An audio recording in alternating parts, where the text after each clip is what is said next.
Alô, nação do Mengão, esse é o Coluna do Fla Play. Chega de like, ajuda muito o nosso canal. Conteúdos exclusivos do Coluna pra você, narrações dos gols, trechos dos programas, opiniões e ampla cobertura. Se liga então, se inscreva, ativa o sininho e vamos juntos. Saudações rubro-negras. Enquanto a Ana estava falando sobre como foi o final de ano do Flamengo, eu estava escrevendo aqui no Twitter, Nazário, usando a mesma palavra, melancólica.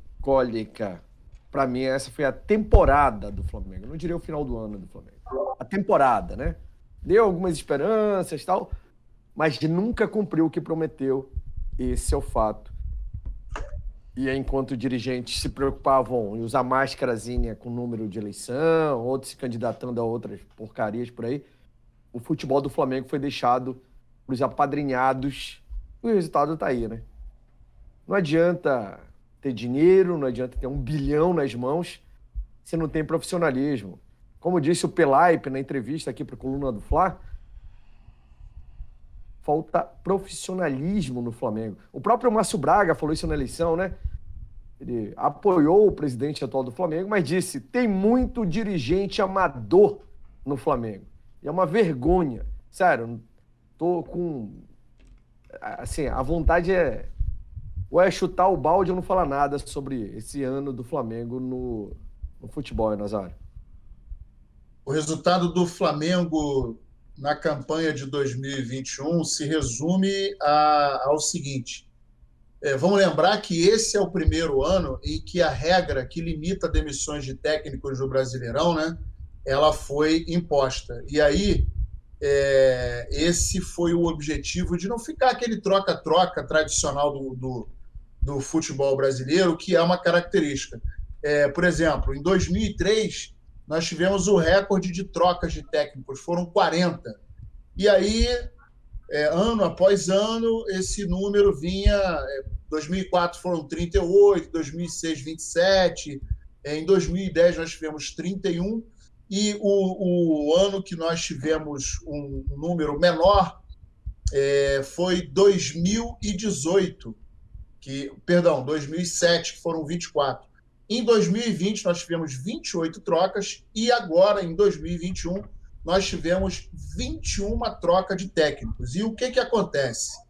Com todo esse panorama, eu fiz aqui um levantamento, e aí, por exemplo, quem não trocou de técnico, Atlético Mineiro foi o campeão, Bragantino em sexto lugar, né? Corinthians, Fortaleza e Palmeiras. Esses times não trocaram de técnicos, então eles estão aí figurando do primeiro ao sexto lugar. O único time que trocou de técnico e está nessa galeria é o Flamengo, que trocou 2 vezes. Saiu o Senna, entrou o Renato, saiu o Renato e agora está o Mauricinho.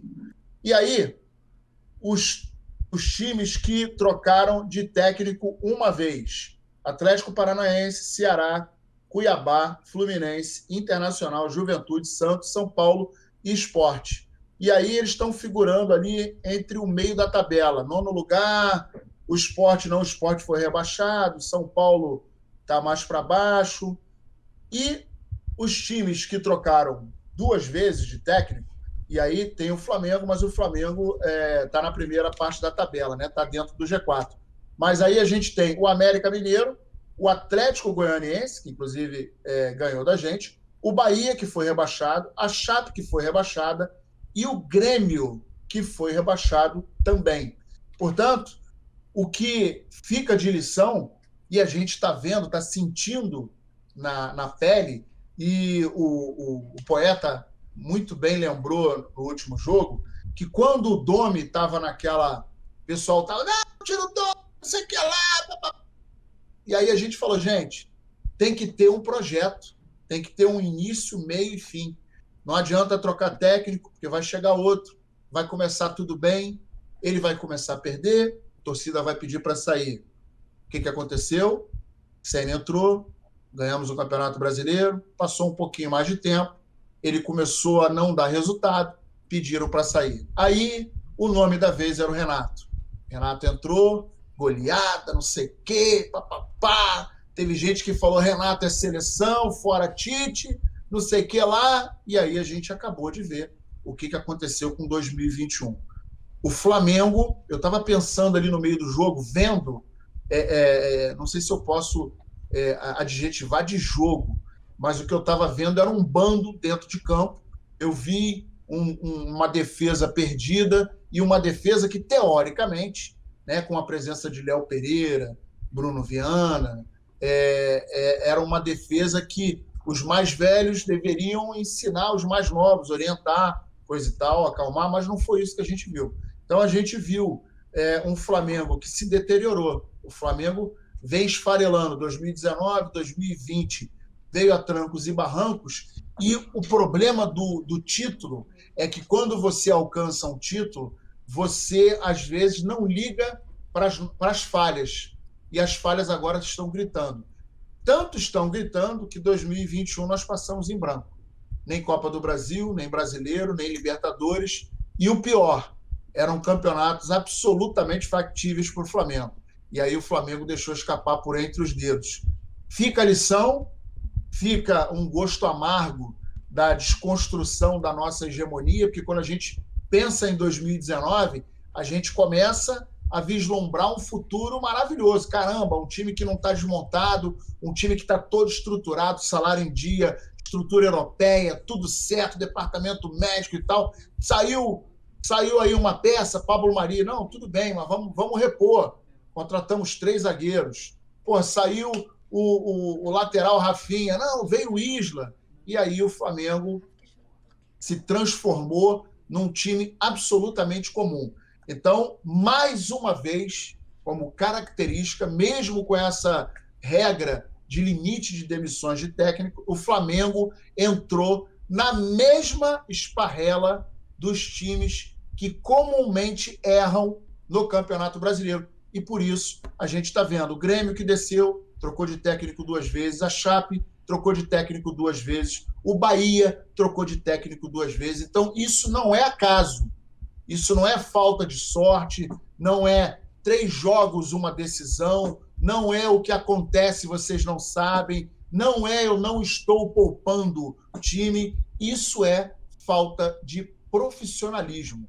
Num esporte que é povoado por todos os setores, ou quase todos, absolutamente profissionais, é inadmissível um time de ponta como o Flamengo ter um departamento de futebol tão amador, ter uma diretoria tão hesitante, tão omissa. Cadê o Landim?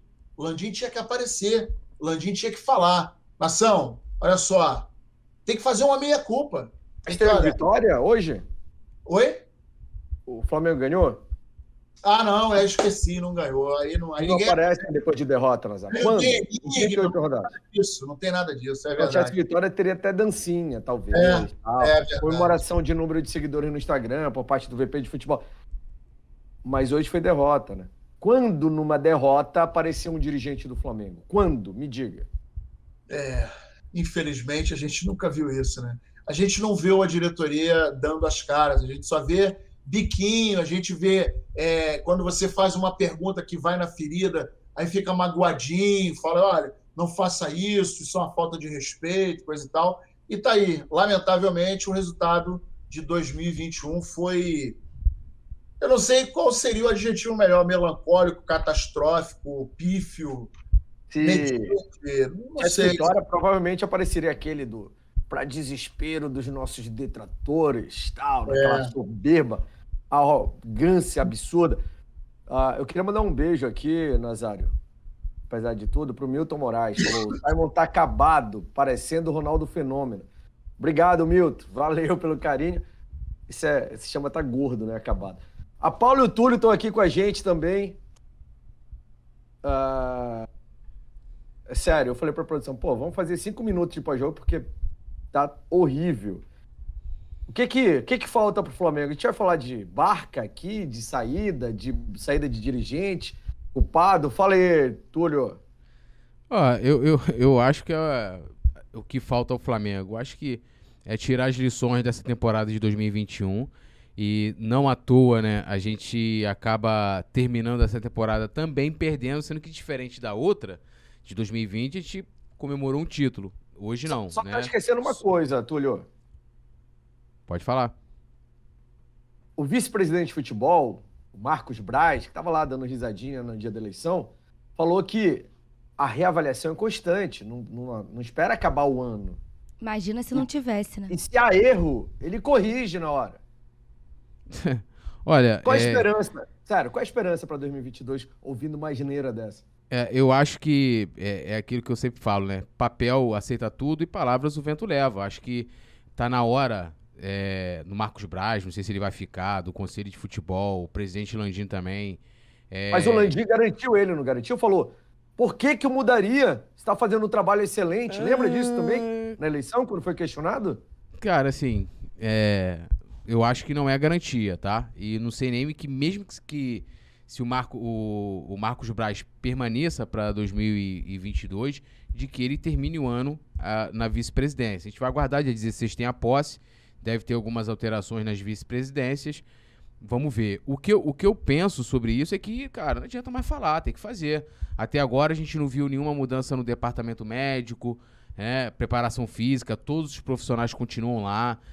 Hugo, que quase não atuou nessa temporada ali, se não foi cera, é preocupante, né? Um garoto de 20 anos, sentindo uma cãibra, né? Primeiro tempo, né? Os 45 minutos iniciais. Então, e até corroborando com o que o Márcio Braga falou, com as propostas que a gente viu de outros candidatos, falando, né, em profissionalizar cada vez mais o departamento de futebol do Flamengo, e eu falo sempre, falta ao departamento de futebol do Flamengo a mesma profissionalização que a gente teve, tanto na parte administrativa como na área financeira, assim como no marketing, assim como na comunicação. Ainda não é o ideal, nenhum desses setores, né, estão caminhando, talvez a finanças seja o que mais impressiona, né, a gente batendo uma receita de 1 bi, mas nenhum setor é mais atrasado, nenhum setor não caminhou em termos de estruturação, que eu falo no sentido de você ter mesmo... Você imagina você ter um conselho de futebol, tá? Em que ele é formado por membros de grupos políticos, em que são pessoas que nunca transitaram no mundo do futebol, dando palpite, né? A gente viu essa semana o Eric Faria falando sobre a questão de que quando o Marcos Braz e o Bruno Spindel estavam na Europa para poder buscar o substituto do Jorge Jesus, simplesmente foram lá e cortaram, né, a receita, né, para eles investirem num treinador. Então eles miravam em um, acabaram trazendo outro. E aí a história tá aí para contar. E aí eu pergunto, né, não é questão de você ter a escolha, desde que essa escolha seja profissional, embasada em dados, em ciência, né, em que você tem um setor de inteligência que de fato trabalhe. Por exemplo, eu fico vendo hoje, né, os treinadores, os que eu não conheço, eu vou lá pesquisar, né, sobre o modo de jogar e tal. Cara, o perfil é totalmente diferente um do outro, não tem coerência, isso se for tudo verdade que vem saindo. Então, eu acho que a fala do Márcio Braga resume muito bem. Tem que acabar o amadorismo no sentido de você ter dirigentes amadores, estatutários, tomando a frente das principais decisões e não decisões sendo tomadas de forma profissional, né, pensada e elaborada em cima de dados e em cima de conteúdo também.